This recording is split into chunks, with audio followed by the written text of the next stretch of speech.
Welcome to Coming About with David Paragamian, the podcast that dives deep into the minds of leaders who have transformed their businesses and industries, paving the way for a better future. Here's Dave. My guest this week on Coming About is Grace Tobin, who I have known for quite a long time, and I've watched the trajectory, Grace, of your career in marketing across a number of companies. So I'm really excited to hear you unpack some of the decisions that you've made and the things that have launched you and continue to launch you upward as a marketing leader in the industry. So thank you for making time to be with us today. Thank you so much for having me. It's wonderful to be here. Awesome. So why don't we go ahead and get started? So I know, Grace, coming out of school, did you know that you wanted to be in pharma and healthcare, or was that just one of those acts of luck? Yeah, it's a funny question. I wish I had some romantic story about me always knowing I wanted to help people and help provide access to life-saving medicine on a public scale. But no, that's not my story. I was a marketing major at the University of Scranton and was actually like a little bit uncertain about exactly what I wanted to do. And Dan DeVito, who you know, he came and gave a talk at a career day at my school during my senior year. And he described his experience in a program called the Marketing and Sales Rotational Development Program, which included a handful of 6 to 12 month rotations in sales training, and marketing. When I heard him speak about that, it really piqued my interest because it sounded like the perfect way to kind of find out what you want to be when you grow up. So basically, I stalked him after he gave that talk. And I pestered him enough to the point where they gave me an interview, and I was lucky enough to get the job. I mean, I think that my resume and my extracurriculars, they were okay, but I think my perseverance is what really got me the job. I was really hungry for it. I really, really wanted it. But I have to say that my decision to stay in pharma comes from like a consistent, rewarding feeling that I've had since I started. I feel like I am playing some kind of a role in keeping people healthy and safe, and I'm getting paid to do it, which is pretty cool. Well, you said a lot of smart things, all of which resonate for me. I mean, first, I wound up 35 plus years in pharma, all by accident. I knew I wanted to be with Procter & Gamble. I wanted to go to the consumer packaged goods side of their business. They directed me to pharma.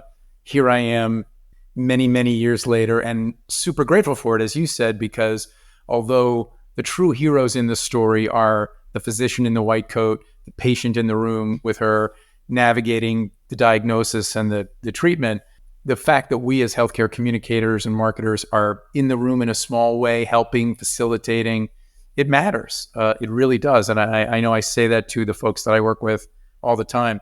The other thing you said that you used the word stalking, and I'm not going to encourage listeners to do that, but you did translate that word then into perseverance, which I do think is so important. That you're right, that it isn't always the highest GPA. It isn't always, those sorts of things. Sometimes it's grit and determination, and what Dan saw in you was the persistence that, good on, and a lot of other things, but good on you for landing. Okay. You start out in this sales and marketing rotational program for Sanofi Pasteur in the vaccines business unit. You spent time carrying the bag. You transition into internal marketing roles, a series of them, which is where you and I connected. But tell me a little bit about that transition from sales in the field to in-house marketing. Was that immediately comfortable, over time comfortable? Any adjustments and learning curves there? It's a great question.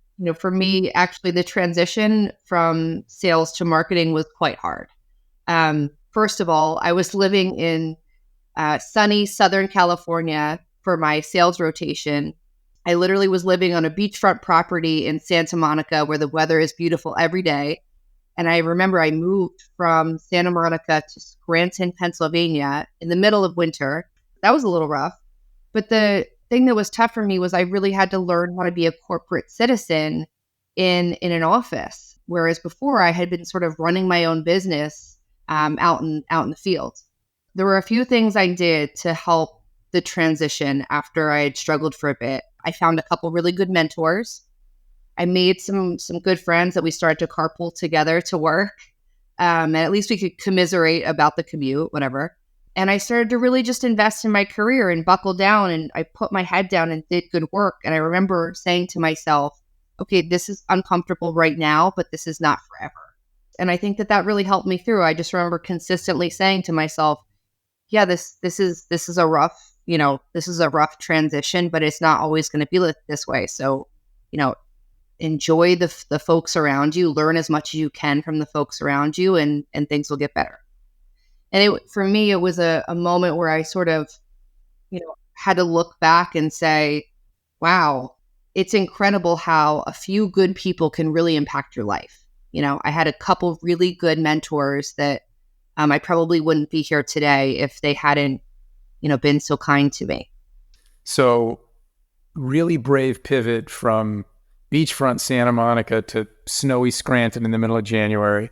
And also something that you were willing to share in there, which was initially it was harder than I thought. And you said you went and found some mentors, and you were just saying about how important it is to have people that are, your board of directors that are helping shape and guide you. That's not necessarily your manager.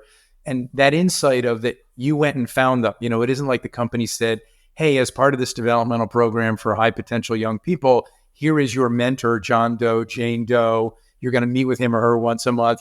You went out and found the people that you could say, as you said, how do I become a better corporate citizen? I'm no longer in the front seat of my own car running my own territory. I'm navigating everything that is about a corporation, including the inevitable internal political stuff. So just for a second, if you wouldn't mind, how did you go about finding people to be those mentors, to be those personal board of directors? Because I know that that's something that a lot of people think about, but that they worry that it's too hard to do. It sounds like you found them. Yeah, that's a really good question. They weren't appointed to me. It wasn't like somebody said, okay, this person's going to be your mentor. I sort of remember observing a couple people that I thought were really, really good, but also really, really kind. Folks that I thought would be approachable, that would take the time to just talk to me, but that I really respected in the workplace. And I remember thinking of them as sort of like superheroes at Sanofi. And I just remember setting time up with them and, very humbly asking if they would just, spend some time with me as I navigated this transition, and, be open to me asking questions and maybe, grabbing lunch with them from time to time. And they became really influential in my career, and today are still good friends. That's great. I mean, I love the superheroes at Sanofi. I can just see the uniform with the S and the capes. And I think I know some of the people you're talking about. And you're right. Super competent, super kind, but good on you for having not only the courage, again, back to the whole theme of this conversation, the courage to make decisions, make changes, not only picking up and moving from Santa Monica, leaving the sales into marketing, but the courage to walk up to somebody and say, hey, I've noticed I could use help with, would you help me? That's fantastic. So let's talk a little bit about, you're in the office there up in northeastern Pennsylvania. You're in these marketing roles. You also got put in not only a U.S. role, but a global role, collaborating, managing, leading teams around the world. And I know that can be challenging for people. Cultures, languages, expectations of how things get done. Any observations or learnings or just free advice for those going through that are adapting to the global part of the assignment? Yes. So it's super different doing a marketing role on a global scale than in an affiliate. And I think for me, the biggest, if I was going to have one piece of advice for someone, I would say you get a whole lot more by consensus gaining than forcing commitment. When you are in a global role, it is your responsibility to do what's right for the markets, but also do what's right for the brand. And it might seem like that the best path and the shortest path is just to say, okay, this is what the strategy is. This is what we're doing. But you really gain the commitment of teams when you bring them along with you and have them co-create the strategy with you. And then they're with you for the long run. And it is so worth it to invest the time up front to listen to countries, to have them in the engine room with you building, rather than just mandating or telling, this is what we're going to do. That verb co-create, so powerful. And by the way, I got the pleasure of working for you as an agency partner during that time period. And I watched you do exactly what you're talking about, that inspirational, bringing people along, and that feeling of others getting to co-create so they own it. So it isn't Grace's strategy, it isn't Grace's plan, it's our collective plan. And so everyone becomes, all in with it. And I saw it firsthand, and I totally believe that that's your superpower. So when other people are looking to you as a mentor, when you've got the cape and the S on your chest, I think that that's your superpower of having people feel like they want to be on this shared team with you on this journey. So in case you didn't know, that's your superpower. Oh, that's awfully nice of you, Dave. I think that you have to find ways to strongly articulate the must wins and then learn to let the rest go. And it's not an easy thing, but it's worth it. And speaking of brave pivots and letting things go, I want to dig even deeper into all of these career steps and turns, but we have to put a pin in and stop here. Coming up next time on Coming About, Grace Tobin will discuss what the important aspects of her next step in her career journey are. I'll also be looking to work for a company where there's tangible examples of women leaders throughout the company. I think having a diverse organization with men and women leadership running the show makes a huge difference. This has been Coming About. We hope these conversations have left you feeling empowered and ready to take your organization to the next level. To speak with Dave about your business transformation or to learn more about Health Monitor Network, go to healthmonitornetwork.com. And don't forget to check out his book, Coming About, How We Transformed a Major Media Company and the Lessons There for You. Available wherever books are sold. Coming About with David Paragamian is a production of Advantage Audio.